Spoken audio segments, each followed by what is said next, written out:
BJP ने लोकसभा चुनाव के मद्देनजर चुनावी रणनीति का खाका खींचना तेज कर दिया है। पार्टी ने एनडीए से जुड़ रहे नए दलों के साथ सीटों की शेयरिंग का फॉर्मूला और रणनीति तैयार कर लिया है। हाल ही में एनडीए में वापसी करने वाले चिराग पासवान और उनके चाचा पशुपति पारस के बीच भी बीजेपी को उम्मीद है कि समझौता हो जाएगा। नमस्कार, आप देख रहे हैं केएस न्यूज बिहार। आइए खबर को विस्तार से जानते हैं। उसके पहले अगर आप मेरे चैनल पर नए हैं तो वीडियो को लाइक करके चैनल को सब्सक्राइब करना बिल्कुल ना भूलें।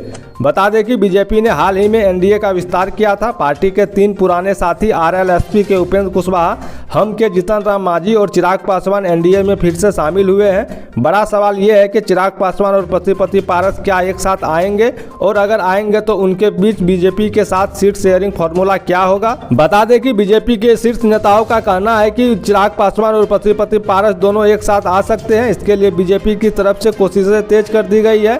सूत्रों की माने तो चिराग पासवान ने जब एनडीए में वापसी की थी तब उनके सामने बीजेपी के नेतृत्व की तरफ से 6 लोकसभा के फॉर्मूले की पेश की गई थी। लेकिन अब बीजेपी पूरी कोशिश में है कि चिराग अपने चाचा पशुपति पारस के साथ सामंजस्य बैठा ले। दोनों के विवाद को सुलझाकर एक साथ चुनाव लड़ने के लिए राजी कर लिया जाएगा।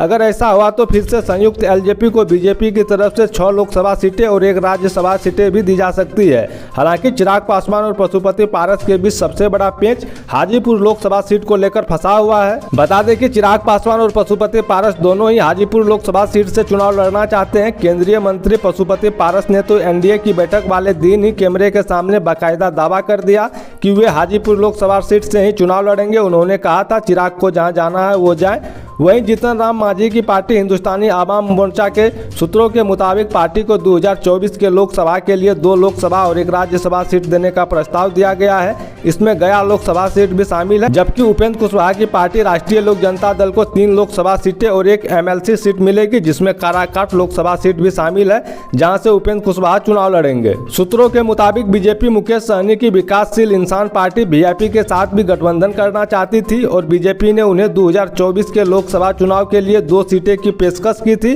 हालांकि अभी ये साफ नहीं है कि इनमें से किस सीट पर बीजेपी अपने पार्टी के कार्यकर्ताओं को इन पार्टियों के सिंबल पर चुनाव लड़ाएगी या नहीं। बीजेपी बिहार में अगले लोकसभा चुनाव में महागठबंधन को परास्त करने के लिए ठोस रणनीति पर काम कर रही है। तो दोस्तों, खबर कैसी लगी कमेंट में जरूर बताइएगा। तब तक के लिए धन्यवाद। जय हिंद, वंदे मातरम।